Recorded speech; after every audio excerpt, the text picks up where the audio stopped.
جب حضرت نوح علیہ السلام کشتی بنا رہے تھے تو ایک مومنہ بوڑھی عورت روز اللہ کے نبی کے پاس اپنی گٹھری لے کر آتی اور کہتی، اے اللہ کے نبی، کب کشتی روانہ ہوگی؟ جب حضرت نوح علیہ السلام فرماتے، ابھی دیر ہے، وہ عورت شام تک بیٹھی رہتی اور پھر اٹھ کر چلی جاتی۔ ایک دن حضرت نوح علیہ السلام نے فرمایا کہ اے عورت، جب جانا ہوا تو تمہیں بتا دیا جائے گا۔ یہ عورت واپس چلی گئی اور انتظار کرنے لگی کہ کب نوح بلائیں گے۔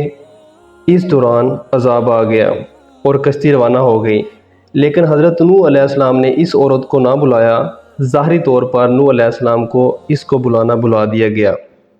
جب طوفان تھما تو ایک دن حضرت نوح علیہ السلام کے دل میں محبت اٹھی کہ شہر کو دیکھوں جہاں سے چلا تھا۔ وہاں آئے اور قریب جا کر دیکھا تو ایک جھونپڑی میں دیا جل رہا تھا۔ حضرت نوح علیہ السلام یہ دیکھ کر چونک گئے کہ روئے زمین پر کوئی ایسا گھر بھی ہے کہ اتنے عظیم طوفان کے بعد بھی جس میں چراغ جل رہا ہے۔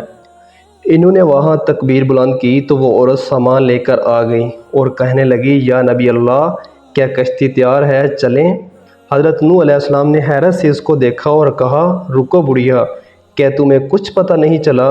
وہ کہنے لگی، یا نبی اللہ، کیا نہیں پتہ چلا؟ کہا، اتنا بڑا سیلاب آیا، بارش آئی، تمہیں کچھ بھی نہیں پتہ؟ بڑھیا کہنے لگی، یا نبی اللہ، بس ایک دن بادل گرجے تھے اور کچھ ہلکی سی پھوہار پڑی تھی۔ حضرت نوح علیہ السلام حیران ہو کر آسمان کی طرف دیکھنے لگے اور کہا، میرے اللہ، یہ کیا ماجرا ہے؟